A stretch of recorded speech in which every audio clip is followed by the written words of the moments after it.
Time is a quiet thief. It doesn't always steal loudly, with warning or drama. Sometimes, it takes what matters most in the hush of an ordinary day, while we're busy, distracted, assuming there will always be another tomorrow. It takes the people who raised us, who loved us before we even knew what love was. And more often than not, it takes them before they get the chance to say what they really meant to. Have you ever wished you could have just one more conversation with them? Not a holiday greeting or a quick update on life, but a deep, unfiltered moment. A time where they could finally share the things they carried inside for years. The things they didn't say, not because they didn't want to, but because life, pride, or habit got in the way. Our grandparents were storytellers, protectors, survivors. But many of their most important messages were never spoken. And now, in the silence they've left behind, we begin to understand that there were things they truly wished we knew. Not just practical advice, but emotional truths, hard-earned wisdom that, if we had heard it in time, might have changed the way we see life, love, and ourselves.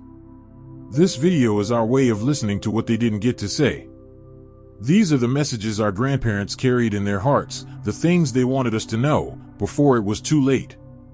If this message resonates with you, please take a moment to like this video, subscribe to the channel, and turn on the notification bell.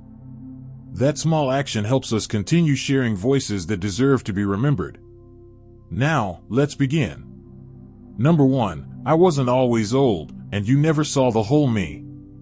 When you looked at me, you saw gray hair, soft hands, maybe a cane resting beside my chair. You saw the wrinkles and the slowness and thought that was the whole story. But what I wish I told you is this: I had a life long before you were born, a story so vivid and vast it would have amazed you. I once danced barefoot in the grass. I rode buses to nowhere just for the thrill. I fell in love, more than once, and I broke hearts too. There was a time when I stayed up all night just to watch the sunrise with friends who felt like family. I had big dreams and terrible jobs and nights where I cried myself to sleep wondering if I'd ever make it. I wore clothes that embarrassed me in hindsight and wrote letters I never sent.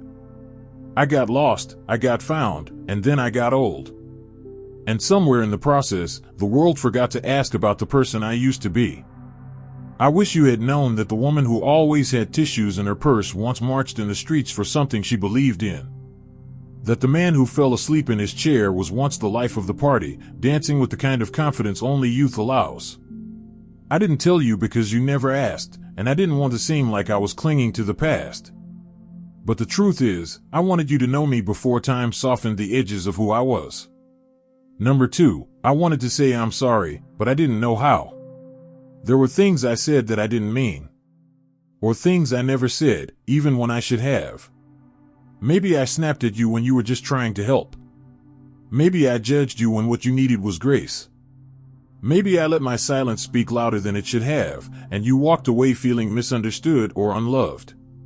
What I wish you knew is that I thought about those moments more than you could imagine. I replayed them in my mind during quiet mornings or long nights. I felt the ache of regret, of knowing I let a moment pass that could have healed us. But I didn't know how to bring it up. Maybe it was pride. Maybe it was fear.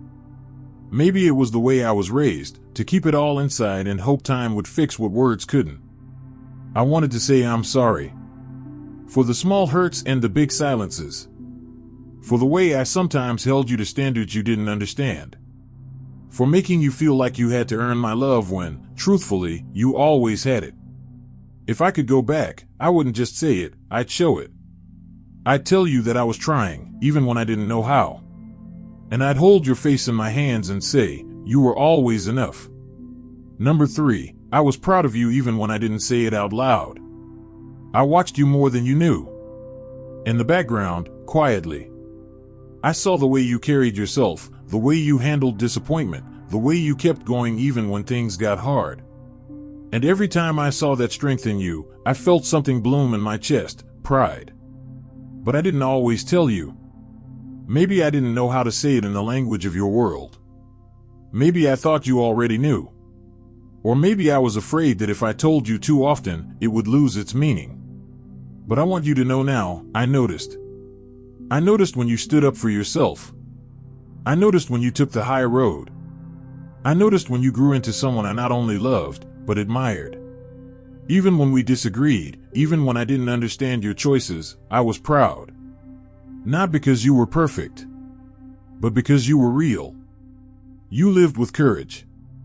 You tried. You failed. You tried again. That's all I ever hoped for. And I hope, wherever you go next, you carry that pride in your own heart too. Number 4, I wanted to be needed, even as I became a burden. Getting older is strange. One day you're the one everyone calls for help, and the next, you're the one being helped. And while I was grateful for every ride, every meal, every gesture of care, there was a part of me that ached to still matter. Not just to be cared for, but to be needed. I didn't want to be a burden. That's why I tried to hide my pain. Why I said I'm fine even when I wasn't. But deep inside, I longed for you to need me, not for my strength, but for my stories. For the wisdom tucked into the folds of years. For the comfort only someone who's lived can give. I wanted you to call, not out of obligation, but out of curiosity. I wanted you to ask me things no one else could answer. I didn't say it, but I missed being part of your life in the ways that counted.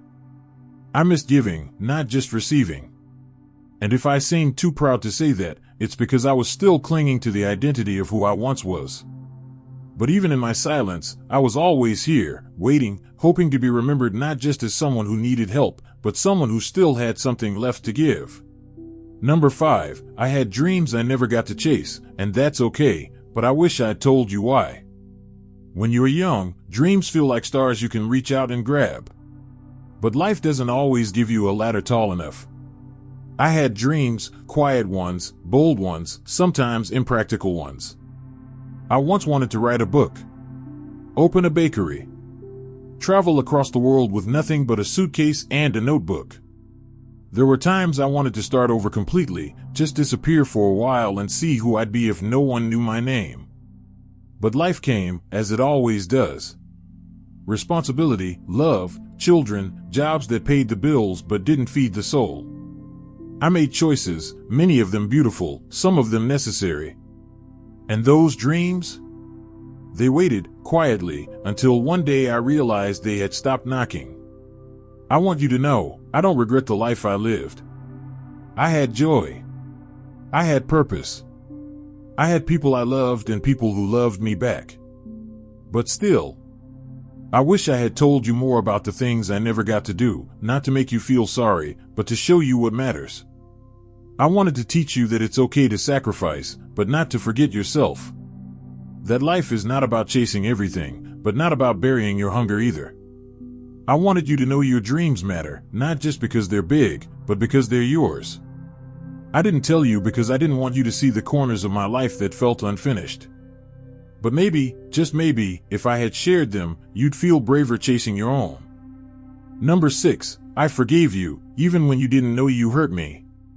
There were moments when your words pierced me more than you realized. A rolled eye, a forgotten visit, a tone of frustration when I asked the same question twice. I know you didn't mean to hurt me.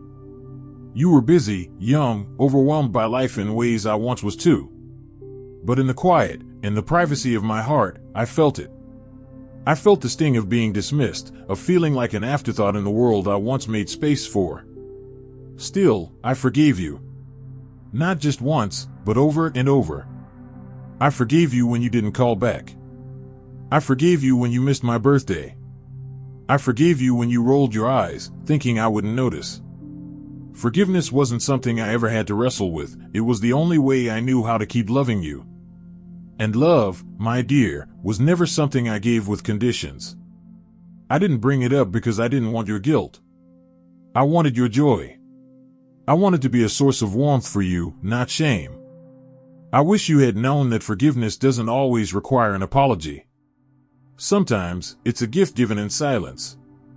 And I gave it to you freely, because my love for you was always bigger than any wound you left behind. Number 7, I needed you to be present, not perfect. Sometimes you stayed away because you thought you didn't have time for a proper visit. Maybe you felt guilty that you couldn't spend the whole afternoon. Maybe you believed I needed you to bring something, do something, say something profound. But what I needed most was you. Just you. In whatever way you could show up. You didn't need to have the right words. You didn't have to bring flowers. You didn't even have to stay long.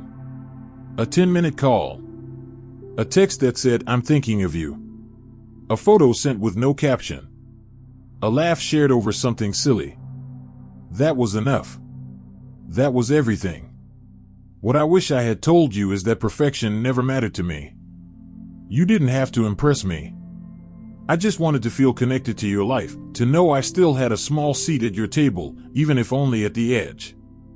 I needed to be part of your world, not as a relic of the past, but as someone who could still walk beside you, even quietly. You didn't need to be the perfect grandchild. You just needed to be you. And I would have loved you the same, every single time. Number 8, I loved you in ways you'll only understand when you're older. There's a kind of love that only grows with time. It's not the fiery kind of youth, it's not loud or dramatic or filled with declarations. It's steady, enduring, deep. It's a love that watches from a distance and roots for you even when you make choices I don't understand.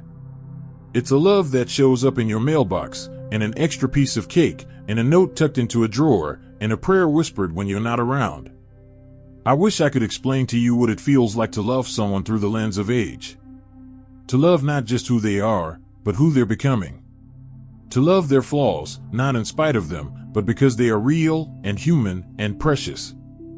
I loved you like that. With the kind of love that doesn't always get recognized. The kind that doesn't shout, but anchors. The kind that stays, even after I'm gone.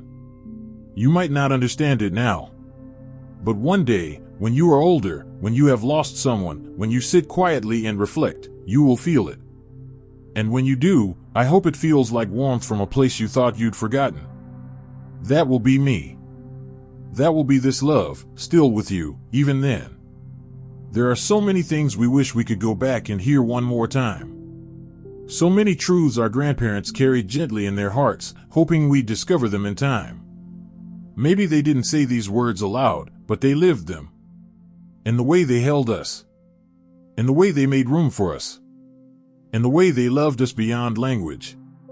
If this video helped you feel closer to someone you've lost, or someone still with you, please like, subscribe, and turn on the notification bell. It helps us keep telling these stories, keeps their voices alive in this digital age. And before you go, maybe take a moment to call someone. Visit. Send a message. Ask the questions you've been meaning to ask. Because someday, you'll wish you had. And the quiet truth is, so will they.